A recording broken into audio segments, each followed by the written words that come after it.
ყველას გონია, რომ ბავშვობა მხოლოდ მოგონებებია. სინამდვილეში ბავშვობა არის ჩვენი ტვინის პროგრამირების პერიოდი. მოგესალმებით მეგობრებო, მე ვარ ნაკო და როგორც დაგვირდით წინა ვიდეოში, დღეს ვისაუბრებ ბავშვობის ტრაუმებზე, თუ როგორ აისახება ისინი ჩვენს ცხოვრებაზე, ჩვენს მომავალზე და საერთოდ ჩვენი პიროვნების ჩამოყალიბებაზე და რაც მთავარია, როგორ განვიკურნოთ ბავშვობის ტრაუმებისგან. დავიწყებ იმით, რომ სამწუხაროდ ჩვენმა ძველმა თაობამ ამის შესახებ არაფერი არ იცოდა. ანუ მაგ დროს არ ქონდათ არანაირი რესურსები, რომ ესწავლათ, როგორ გაზარდონ ბავშვი და ბავშვის გაზრდას ჭირდება განათლება. იმიტომ რომ ბავშვი ყალიბდება ისეთი, როგორი ბავშვობაც ქონდა და არა ისეთი, როგორიც დაიბადა. ძველ დროს, ეხლა მე რასაც ვსაუბრობ, ესე რომ ვიღაცას ესაუბრა, სიკვდილით დასჭიდნენ. ანუ ესეთ ადამიანებს აღიქვავდნენ როგორც ჯადოქრებად. იმდენად უნდოდათ, რომ ეს ხალხი გამოკეტილი ყოლოდათ რაღაცა უხილავ გალიაში, რომ ანუ ეკონტროლებინათ, რომ არ უნდოდათ, რომ ხალხს ეს ცოდნოდა. მაგრამ საბედნიეროდ დღევანდელ დღეს გვაქვს უამრავი რესურსები, უამრავი წიგნები, უამრავი ვიდეოები, რომ ანუ გავიაზროთ ეს ყველაფერი მცვლის. ანუ დაბადებიდან 7 წლამდე ბავშვის ტვინი არის თეტა ტალღებზე. ანუ პრეფრონტალური ქერქი, ანუ ტვინის ის ნაწილი, რომელიც პასუხისმგებელია ანალიტიკურ და ლოგიკურ აზროვნებაზე, არ არის განვითარებული, ანუ არის საწყისი განვითარების ეტაპზე. ანუ ამ პერიოდში, რასაც ბავშვს ეუბნები, ყველაფერს იღებს სიმართლედ. ანუ სიტყვაზე ხა ბავშვს უთხარი, შეიხარ დებილი. ბავშვი იმის ფიქრს კი არ დაიწყებს, რომ აუ ახლა ეს გაბრაზებულია და გაბრაზებულ გულზე მეუბნება. არა. ვიღაცა მითხრა დებილი ვარ, მორჩა მე ვარ დებილი. და ეგ ყველაფერი მაგათ ელექება თქვენცნობიერში. და იმახსოვრებენ და გადმოაქვთ რეალობაში და თავები გონიათ მართლა დებილები. ანუ ყველაზე კრიტიკული მომენტი არის დაბადებიდან 7 წლამდე, მაგრამ ეს იმას არ ნიშნავს, რომ მაგის მერე ბავშვი ყველაფერს ლოგიკურად აღიქვავს. არა. პრეფრონტალური ქერქი განვითარების საბოლოო ეტაპზე მიდის 25 წლის ასაკში.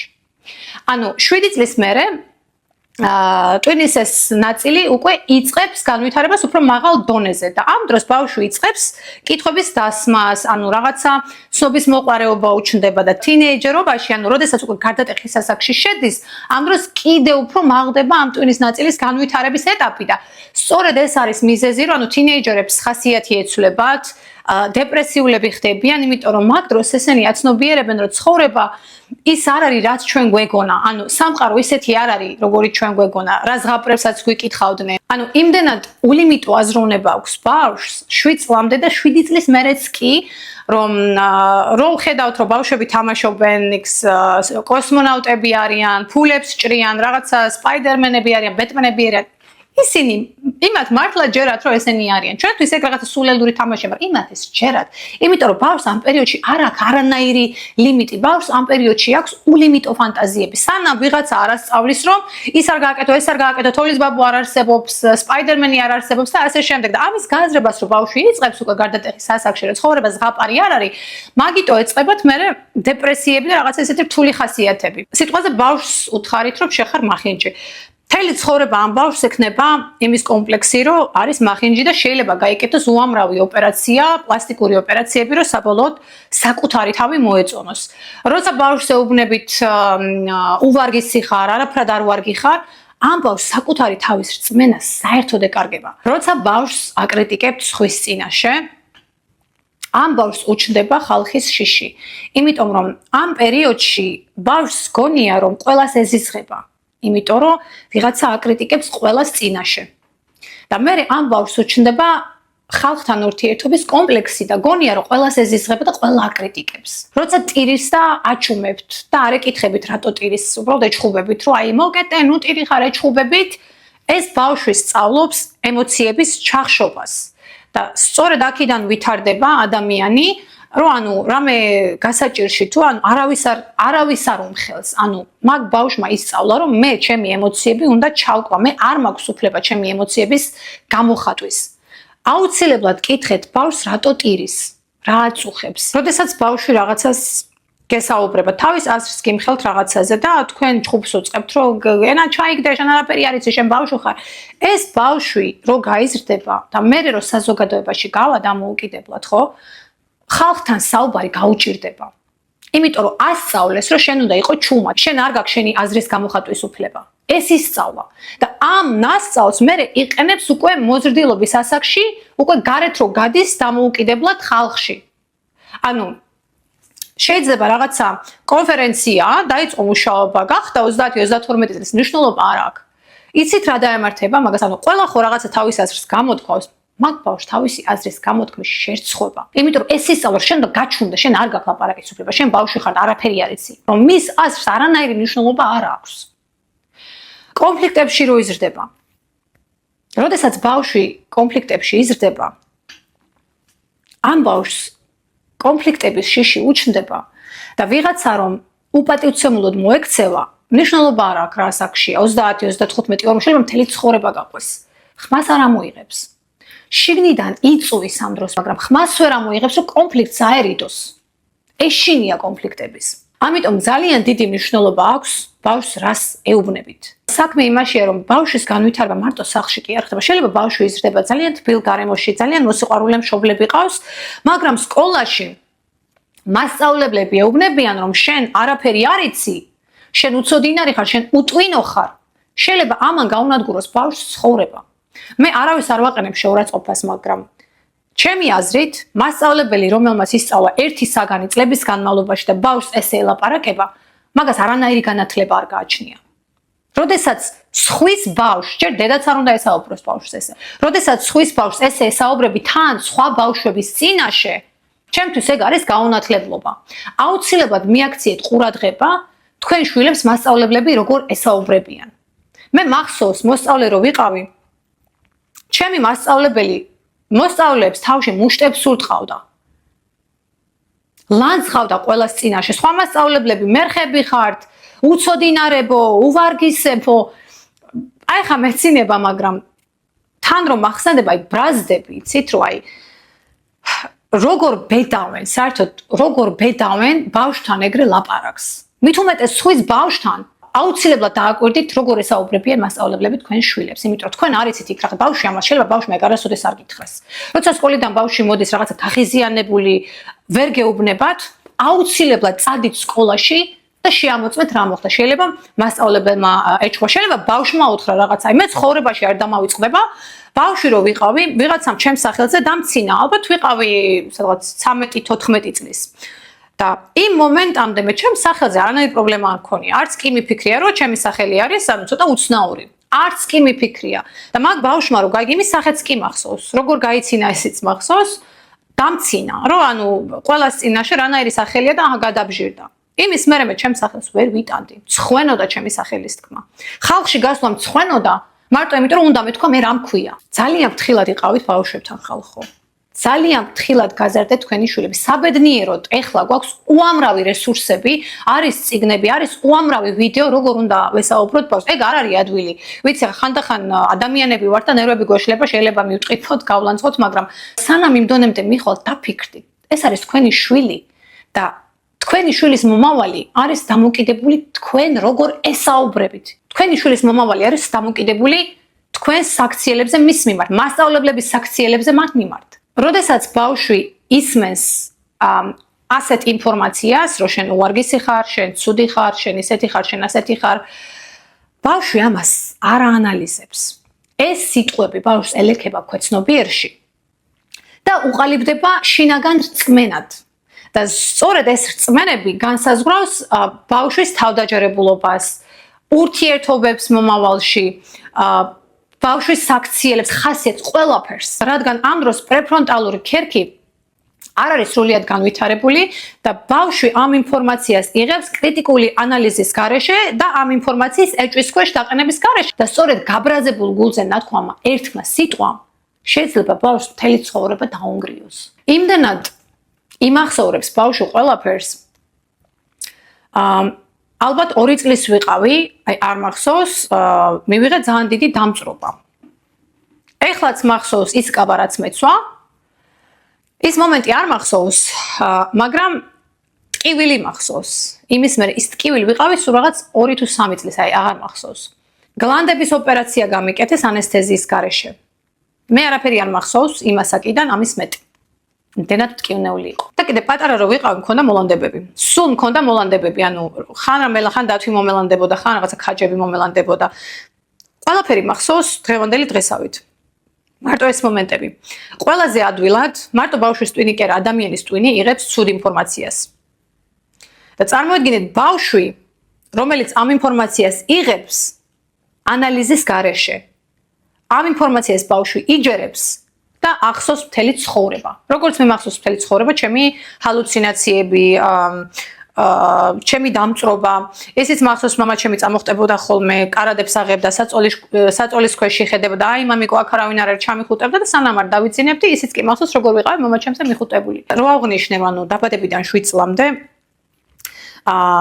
ბავშვი ინფორმაციას იღებს, ანუ პირდაპირ ასეთ შეუბნებით ყოველგვარი ანალიზის გარეშე. 7 წლის ასაკში, როცა 7 წლის ვიყავი, მამა ჩემი გარდაიცვალა. დღევანდელი დღესავით მახსოვს ის დღე, ჩემი დეიდაშვილი მოვიდა და მეუბნება, რომ მამა შენი გარდაიცვალა. და ჩემი რეაქცია იყო, უი მართლა? და წავედი და გავაგრძელე თამაში. იმიტომ რომ მაშინ ვერ აღვიქვი, ვერაფერი, ანუ ვერ აღვიქვი, რომ ჩემი ანალიტიკური აზროვნება მაშინ არ იყო განვითარებული. ვიყავი 7 წლის. მაგრამ ის დღე მახსოვს, როგორც ახლა ვზივარ და ვიდეოს ვწერ. ჩემი დეიდაშვილი მახსოვს, სად ვიდექით, ისიც მახსოვს.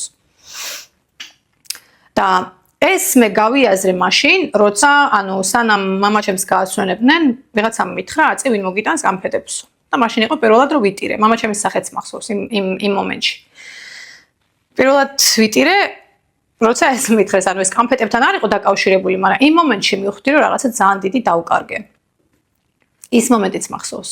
მეუბნებიან, რომ ტალახებში თამაშობდიო, რაღაცა ბავშვებთან გარეთ დარბოდიო, მაგრამ ეს ყველაფერი მე არ მახსოვს. მარტო მახსოვს ეს რომ მითხრეს. მომენტი, როცა გავიაზრე, რომ რაღაცა დიდი დაუკარგე და დასაფლავების დღე. ეხაც კი უცნობი სიცივეს. ეხაც კი მახსოვს იმ მიწის სიცივე, მამა ჩემს რომ დავაყარე. და სანამ მამა ჩემი გარდაიცვლებოდა, ვიყავით ძალიან გიჟი ადამიანი, ანუ გიჟი ბავშვი. ეხაც კი მახსოვს ბავშვებს დავდევდი, რაღაცა, ანუ მომენტალურად მომივახო ეს მოგონებები, კამფეტებს ვართვევდი. ანუ არ მცხვენოდა იმის თქმა, რომ გამიყავი კამფეტი, გამიყავი ბულკი, ავიც მაშინ ბულკები იყო ძალიან მოდაში. ანუ არ მქონდა იმის სირცხვილი, რომ ვიღაცისთვის რაღაცა უნდა მეთხოვა. ეს იყო ჩემთვის ნორმალური. მაგრამ როდესაც მამა ჩემი გარდაიცვალა, გავხდი სრულიად სხვა პიროვნება.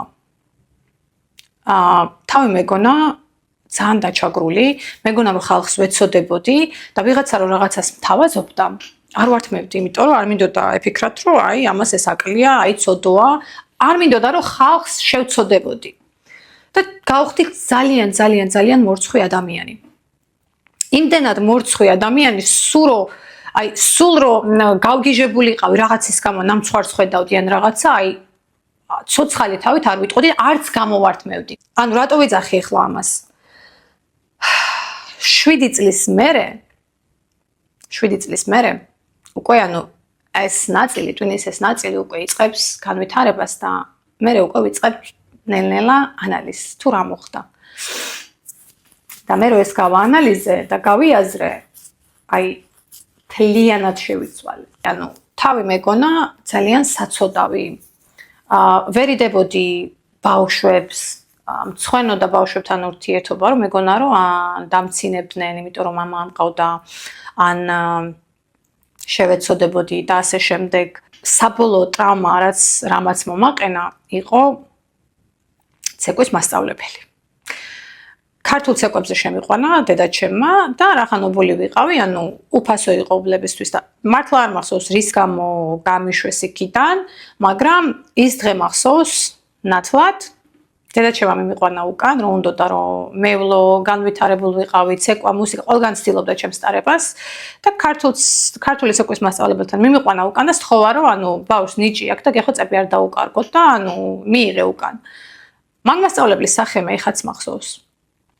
ისეთი სახე ქონდა, ანუ ისე ამოიხმნეშა, რომ აი გეკონება, ამათ მოხო ტვინი წამიღესო რა. ნათელი, აი დღევანდელი დღესავით მახსოვს ის სახე. იმის მერე ჩემთვის ცეკვაზე მისვლა იყო, ანუ ერთი სიკვდილი და იმდენად დამცირებულად ვიგრძენი თავი, რომ მივდიოდი, წიგნი მიმქონდა, სანამ ცეკვა დაიწყებოდა, ვიჯექი მარტო, ბავშვებს არ ვეკარებოდი, ვკითხულობდი წიგნს, ცეკვა დამთავრდებოდა, მივდიოდი სახლში და მასწავლებლის საქციელის გამო ვიღაცა მე სხვა ბავშვმა დამინახა, იმ ბავშვის სახეც მახსოვს, ვინც არის ესეც მახსოვს. აი ესე გადმომხედა და ვიმე ამას აქ რა უნდა. გეფიცებით ისიც კი მახსოვს იმ ბავშვს რა ეცვა. რა ესე შემომხედა და აი ამას აქ რა უნდა. იმ ბავშვის სახე ეხლაც მახსოვს.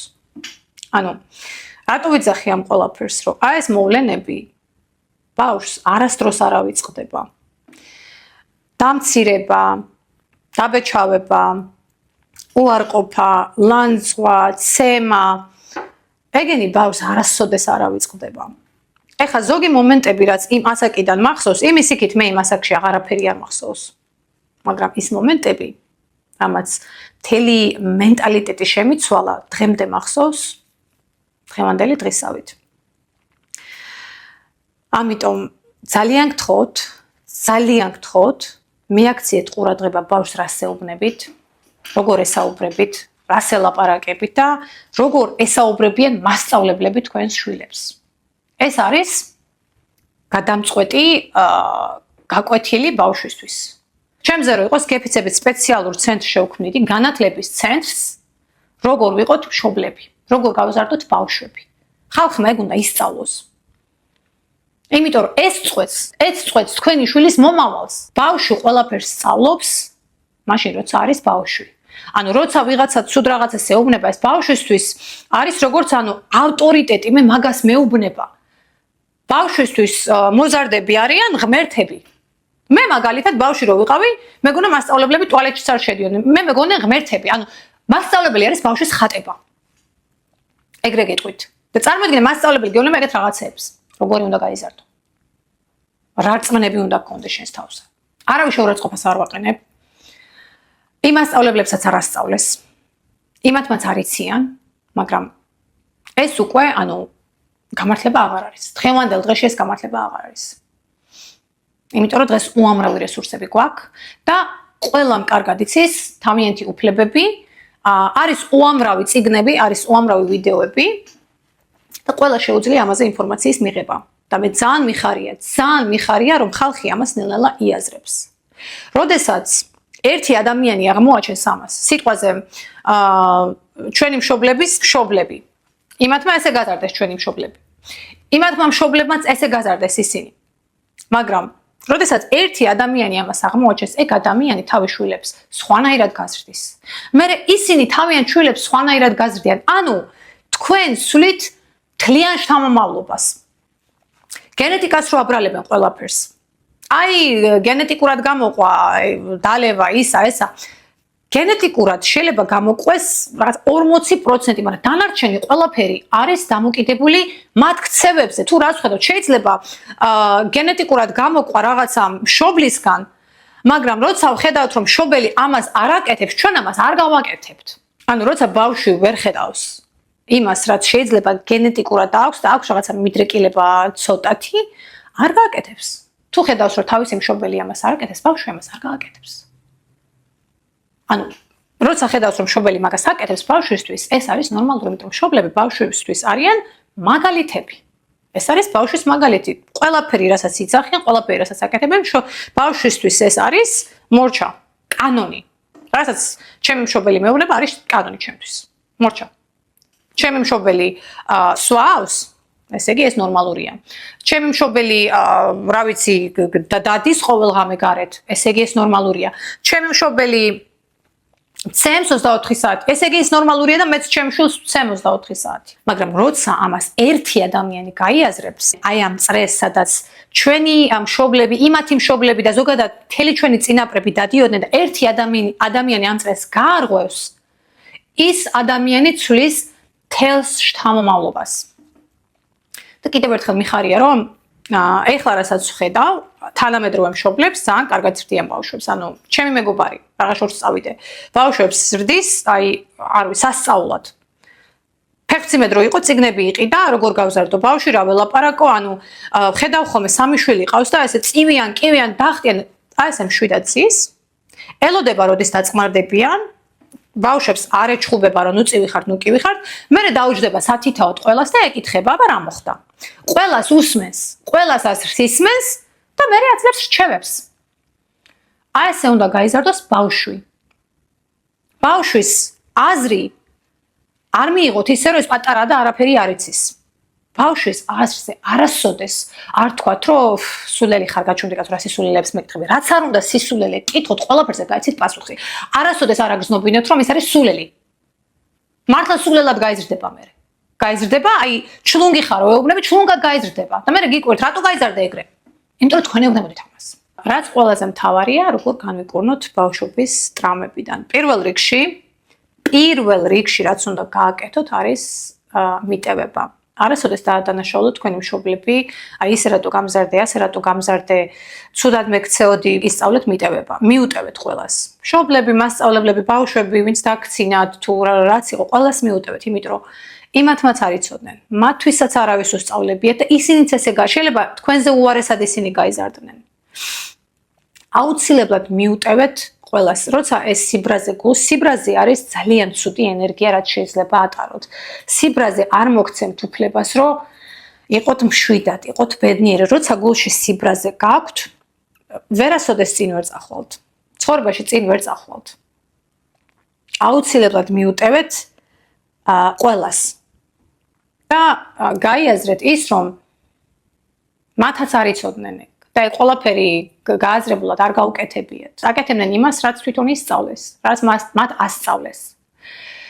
მეორე, თუ კი სიყვარული გეკლდათ ბავშვობაში, მიეცით თქვენს თავს ის სიყვარული. ყოველ დღე საუბრეთ თქვენს თავს, უთხარით თქვენს თავს, როგორ გიყვართ თქვენი თავი, რა კარგები ხართ, რა ლამაზები ხართ. თუ გეუბნებოდნენ რომ მახინჯი ხართ და თავი მახინჯი გონიათ, დადეკით ყოველ დღე სარკის წინ და ხელები დაუკოცნეთ თქვენს თავს.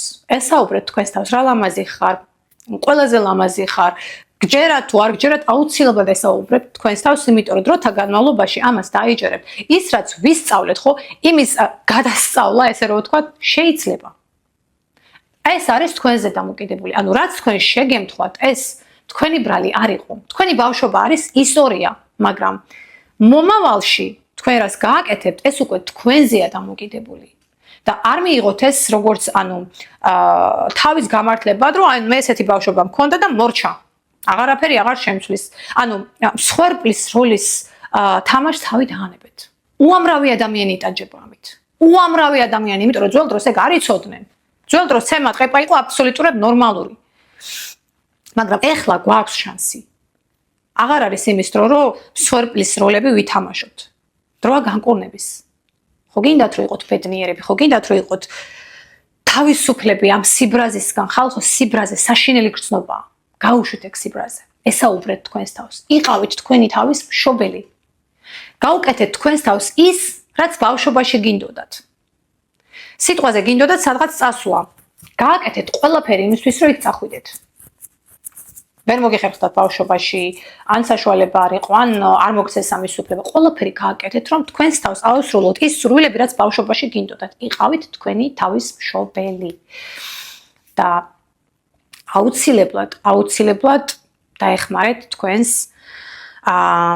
მშობლებს, თქვენს მასწავლებლებს, თუ კი გაქვთ კიდე კონტაქტი, რომ ისწავლონ. ეს არის სასწავლებელი. ეს არის ხალხმა ეგ უნდა იცოდეს. ეგ უნდა იყოს განათლების ცენტრებში. ანუ ეს უნდა იყოს საგანი. ეს უნდა იყოს საგანი ჩემი აზრით. მერე ყოველ დღე დაუწერეთ თქვენს თავს წერილი. აიღეთ ორი ფურცელი. ერთ ფურცელზე დაწერეთ წერილი, ახალგაზრდა თქვენ სიტყვაზე, რომელ ასაკშიც გინდა 13, 14, გინდა 20, არ აქვს მნიშვნელობა. დაუწერეთ წერილი თქვენს ახლანდელ ვერსიას, მოზარდ ვერსიას. გადაუშალეთ გული, ყველაფერი უთხარით, რა გაწუხებდათ იმ ასაკში. დაუწერეთ, ახლანდელ დროში, რა თითქოს ეხლა ეუბნებით, აი მე ეხლა ეს დამემართა, აი ეხლა ეს ხდება სახლში. დაუწერეთ წერილი თქვენს ჩამოყალიბებულ დასრულ ვერსიას. და სთხოვეთ რჩევა, რას მირჩევ, რა გავაკეთო, როგორ მოვიქცე და მერე ყველაფერს რო დაწერთ, მეორე ფურცელზე თქვენმა მოზარდმა ვერსიამ დაუწერეთ წერილი თქვენს პატარას, თქვენ შინაგან პატარას. ანუ ახლანდელი გადმოსახედით რაც ეტყოდით თქვენს თავს, მაშინ როცა იყავით ბავშვი. რა რჩევას მისცემდით და უთხარით, ანუ ეხლა რას აკეთებთ, როგორ ხართ, ანუ ყველაფერი კარგად არის, ეხლა უსაფრთხოდ ვართ, ნუ გეშინია, მოეფერეთ თქვენს საკუთარ ბავშვს, თქვენს შინაგან ბავშვს. ანუ თქვენს თავს მოეკეცით ისე, როგორც საკუთარი მშობელი. ყველაფერი გაუკეთეთ თქვენს თავს, ისაც ბავშვობაში გინდოდათ. შეაქეთ თქვენი თავი, რამეს რო გააკეთებთ, ანუ პატარა რაღაცასაც, ანუ სიტყვაზე, რაღაცა წაიკითხეთ. თუნდაც ერთი გვერდი, სასიარულოდ გახვედით, რაღაცა პატარ-პატარა გამარჯვებები, ესე რომ ვთქვათ, ყველაფერზე თქვენი თავი შეაქეთ, იმიტომ რომ იცით რა არის? ბავშვს ყველაზე მეტად ამახსოვრდება ცუდი მოვლენები, მაგრამ არასოდეს არ ავიწყდება ასევე კარგი მოვლენები, ანუ ვიღაცამ რო შეაქო, მე არასდროს არ დამავიწყდება, არც კი მახსოვს რამდენი წლის ვიყავი, ერთ-ერთმა მასწავლებელმა დედაჩემს უთხრა, რომ აი მე რა საყვარელი ბავშვია, რა კარგად ცეკვავს, ყველაზე კარგად ცეკვავს, დღემდე მახსოვს, მე აი ეს ბედნიერი შეგრძნება. აუცილებლად აქეთ თქვენი თავი, აუცილებლად აქეთ თქვენი თავი, ყოველ დღე შეაქეთ თქვენი თავი და დაიმახსოვრეთ, რომ თქვენ ის ბავშვი აღარ ხართ. თქვენ ხართ დასრული ადამიანი, რომელსაც შეუძლია ახალი არჩევნების გაკეთება. და თქვენი გამოცდილება აბსოლუტურად საკმარისია იმისთვის, თუ როგორ გაზარდოთ თქვენი შვილები. ძალიან დიდხანს მინდა ამ თემაზე ვისაუბრო, მაგრამ მე მგონი უკვე ძალიან დიდხანს ვსაუბრობ. ჩავწერ კიდე ვიდეოებს, მე ვიცი რომ ახლა ბევრი რაღაცა გამომრჩა, მაგრამ სავარაუდოდ ერთ ვიდეოს კიდე ჩავწერ. მაგასთან დაკავშირებით, ისევ და ისევ მე არავის შეურაცხყოფას არ ვაყენებ, მაგრამ მე პირადად თუ დავინახე ვიღაცა ბავშვს ჩაგრავს და ცუდად ექცევა, ამაზე თუ არასოდეს არ დავხურჯავ. და ანუ ძალიან მადლობელი ვარ, რომ ამ ყველაფერს მივხვდი. ძალიან მიხარია, რომ ყველაფერი გავიაზრე, იმიტომ რომ როცა ამ ყველაფერს იაზრებ და ხვდები, ეგ უკვე არის გამკურნების საწყისი პირველი ეტაპი არის ეს, გააზრება. ჩამოწერეთ ყველა თქვენი კომპლექსები, ჩამოწერეთ ყველაფერი, რაც გაწუხებთ და დაუწერეთ პასუხები, გაიხსენეთ თქვენი ბავშვობა, რა გითხრეს, რის გამო ხართ ეგეთი, ანუ გაიაზრეთ ეგ ყველაფერი და მიხვდით, რატო ხართ ეგეთები, იმიტომ რომ სწორედ ეს არის საწყისი ეტაპი. ანუ განკურნების საწყისი ეტაპი არის გააზრება. მერე აპატიეთ, მერე მოეფერეთ თქვენს თავს, ესაუბრეთ თქვენს თავს ყოველ დღე, მოუბოდიშეთ თქვენს თავს, რომ აქამდე ყველაფერი არ გააკეთეთ, ანუ თქვენს შინაგან ბავშვს მოუბოდიშეთ. არის მედიტაციებიც მაგასთან დაკავშირებით, რა ვიცი, თუ დაგაინტერესდებათ, შემიძლია ესეც ჩავწეროთ ცალკე ვიდეო, როგორ გავაკეთოთ მედიტაციები. რომ საბოლოოდ ჩვენი შინაგანი ბავშვი, ეს შეშინებული შინაგანი ბავშვი დაწყმარდეს, იმიტომ რომ ეს არის მიზეზი იმისა, რომ შეიძლება ფინანსურად წვალოთ, შეიძლება მენტალურად რაღაცა გიჭირთ საკუთარი თავის მიღება ისეთი როგორიც ხართ. ყველაფერი მოდის ჩვენი შინაგანი ბავშვიდან და აუცილებლად მოეფერეთ მაგ ბავშვს, თქვენს თავს და ზოგადად შეიყვარეთ თქვენი თავი, ისეთი როგორიც ხართ. გიყვარდეთ თქვენი თავი, ის რაც გითხრეს, მართალი არ არის. არავის არ გაუკეთებიეს იმის გამო, რომ თქვენ გაენადგურებინეთ, იმიტომ რომ მათაც არ იცოდნენ. მათთვის ეგ იყო ნორმალური. მაგრამ რაც მოხდა, მოხდა. სამწუხარო წარსულს ვერ შევცვლით, მაგრამ ჩვენ შეგვიძლია შევცვალოთ ჩვენი მომავალი. ეს ყველაფერი არის დამოკიდებული ჩვენზე. და გამართლება იმაზე, რომ აი მე ისეთი ბავშვობა მქონდა, მე ესეთი ბავშვობა მქონდა, არის მიუღებელი. თუ დარჩებით ამ სვერპლის როლში, მაშინ არაფერი არ გიშველით. თუ კი მართლა გინდათ გამოხვიდეთ ამ მდგომარეობიდან, აუცილებლად დაეხმარეთ თქვენს თავს. თქვენ არ ხართ მსხვერპლი. ყველას აქვს ეს სიტუაცია გავლილი, მით უმეტეს ძველ თაობას. ეგ აქვს ყველა ადამიანს გავლილი. ყველას აქვს ეს ტრამები. მოკლედ, დღესთვის სულ ეს იყო. იმედია დაგეხმარებათ ეს ვიდეო განკურნებაში. ძალიან დიდი იმედი მაქვს ჩემი ვიდეოები თუნდაც ერთ ადამიანს მაინც რაღაცაში დაეხმარება. ძალიან დიდი მადლობა ყურადღებისთვის. შემდეგ ვიდეომდე. კარგად.